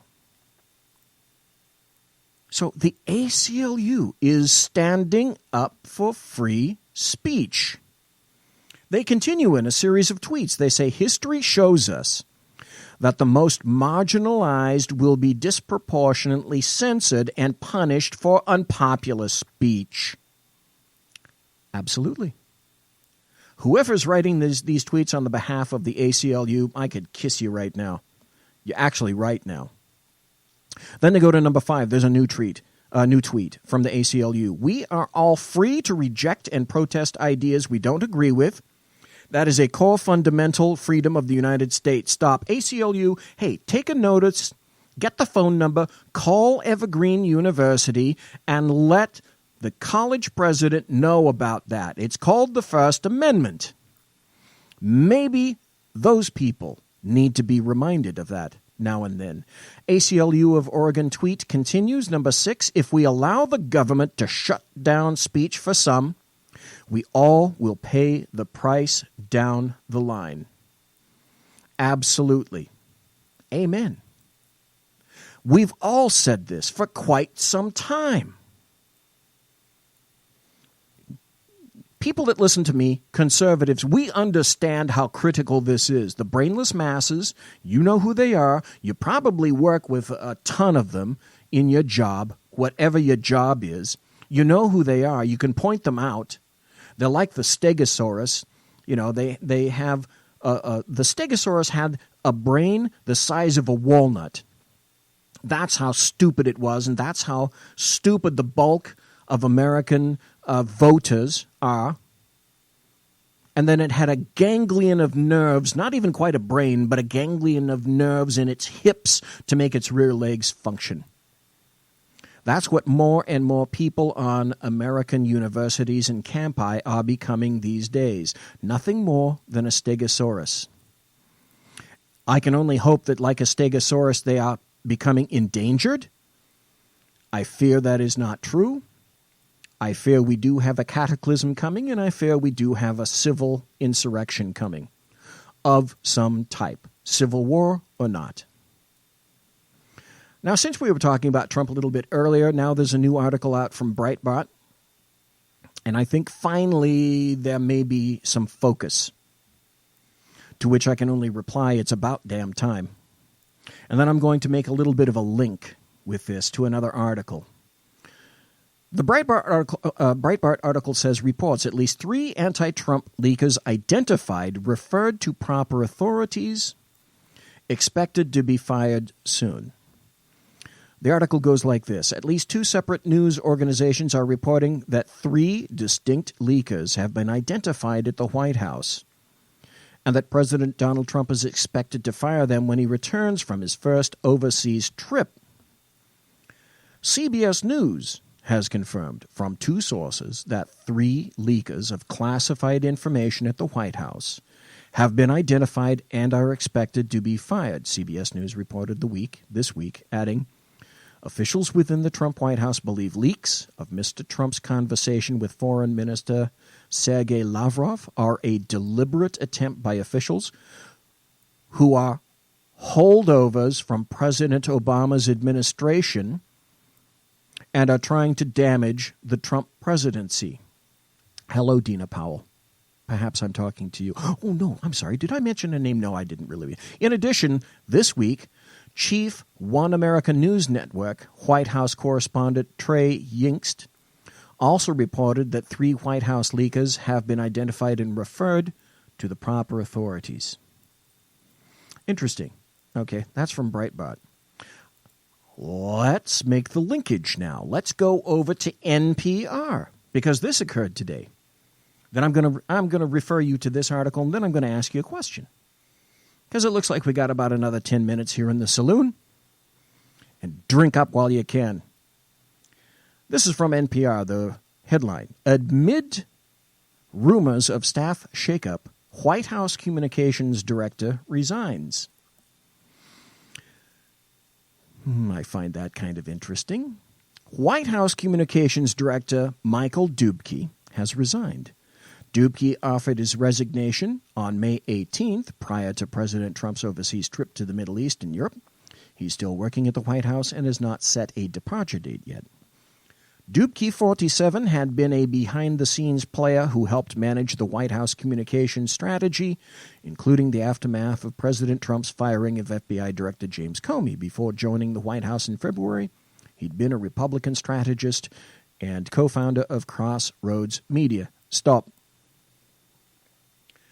Am I crazy? Am I wacky to think that there might be some sort of causal information or linkage or dot connecting to be made between those 2 particular stories? Is he the leaker? Maybe not. Possibly not. I'm not sure. Don't have enough information. However, I suspect this. He saw shite coming, and he saw it rolling downhill. And he made an observation that would be this: it's rolling downhill with a geometrically greater speed day by day. I'm suspecting that things are going to come to a crash in the not terribly distant future. This is what BZ is betting. It's overdue. There's going to be some kind of an event that will occur in the White House. People are even talking about Reince Priebus going. Possibly. That'll be fine. Reince Priebus was never one of my faves, shall we say. But I think certainly there's some upheaval coming at the White House. Perhaps this individual saw it coming and decided, before the ship of state takes too much water and my ox gets gored, perhaps it's time to take a powder. I suspect that's what might be coming. But as we wrap up the show, in the final about 7 minutes, there is good news. So don't think that everything is so terribly bleak. Dennis Prager, in the article that I quoted at the beginning of the show, pointed out some salient things that President Trump has in fact been doing that can be considered conservative. And those are pluses. Here's some other pluses. Here's an article from Breitbart titled, Report: Trump tells allies he plans to remove U.S. from Paris Climate Agreement. Huzzah, huzzah. I can't wait. Excellent idea. And again, that's what makes Macron and Merkel go 210 over 190 when Trump says stuff like that. And also says, dude and dudette, you need to pay the fuck up for NATO. U.S. President Donald Trump has informed multiple individuals, including EPA Administrator Scott Pruitt, that he intends to remove the United States from the Paris Climate Agreement, according to several sources. On Saturday night, Axios reported the news based on 3 sources with direct knowledge. Breitbart News has independently confirmed this reporting, and that Trump has told others the same thing, that he plans to withdraw the U.S. from the agreement. You may or may not have heard this. The inventor of the Internet, Al Gore, is pressuring countries around the world to give him and his foundation to pony up $15 trillion to stem climate change. Is it any wonder that Trump wants to get out of the Paris climate talks? I would say it should come as no shock. Earlier on Saturday, the president tweeted from Italy. That still absolutely gobsmacks me to think that Al Gore can shake down countries to what he states is the assumed tune of $15 trillion. The U.S. debt. The U.S. debt is close to that, and he wants to shake down the U.S. for even more. The U.S. debt is close to $20 trillion right now, if it hasn't already hit $20 trillion. Earlier on Saturday, the president tweeted from Italy that he would make his final decision next week as to whether the U.S. will remain in the Paris Accord. He was in Italy for the G7 summit at the end of the first overseas trip, which was preceded by visits to Saudi Arabia, Israel, the Vatican, and Brussels. While at the G7 summit, Trump was heavily lobbied to endorse the Paris Climate Agreement, but he declined to do so. The agreement was entered into under the Obama administration. German Chancellor Angela Merkel characterized climate change talks with Trump as very unsatisfying. That's good news as far as I'm concerned. Other good news, again from Breitbart, the headline: Rex Tillerson declines to host Ramadan celebration at State Department.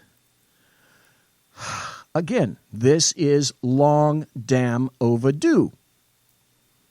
Secretary of State Rex Tillerson has declined to host an event to celebrate the Muslim holy month of Ramadan, ending a bipartisan tradition of marking the occasion for nearly 20 years, Reuters has revealed.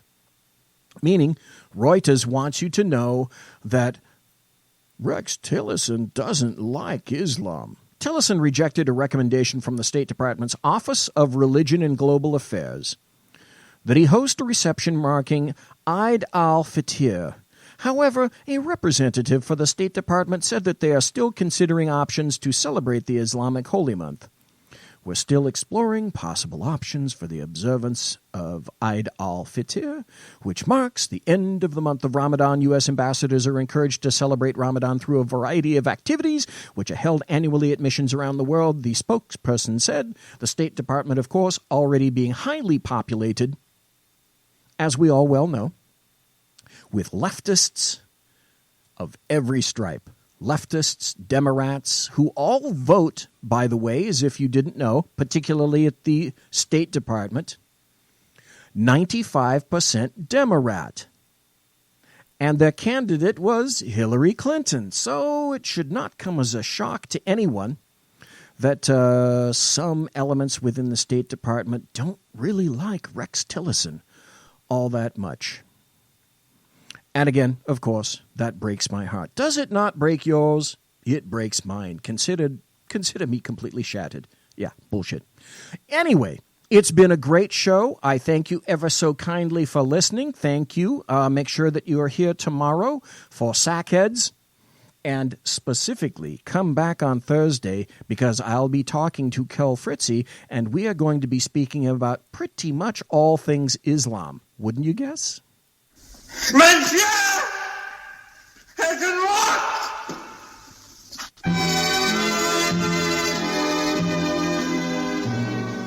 We'll meet again. Ladies and gentlemen, boys and girls, children of all ages, thanks for listening to the Bloviating Zeppelin's Berserk Bobcat Saloon on the SHR Media Network.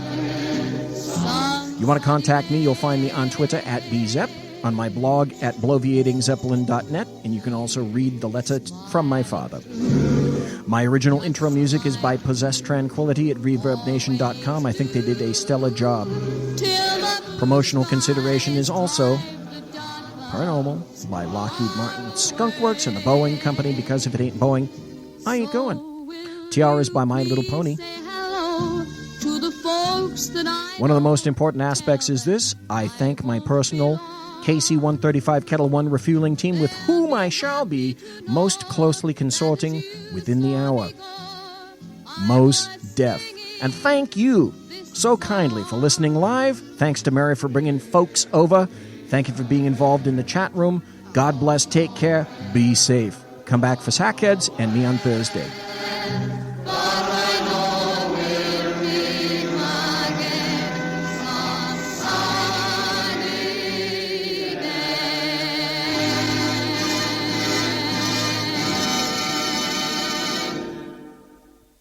Quiet down now and get some sleep. Good night, everybody. Good night, Mama. Good night, Ben. Good night, everyone. Good night, Mama. Good night, Daddy. Good night, children. Good night, Daddy. Good night, Elizabeth. Good night, John Boy. Good night, Jim Bob. Good night, Jim Bob. Good night, Jim Bob. What's going on? I was asleep. What's everybody doing? Good night, Jim Bob.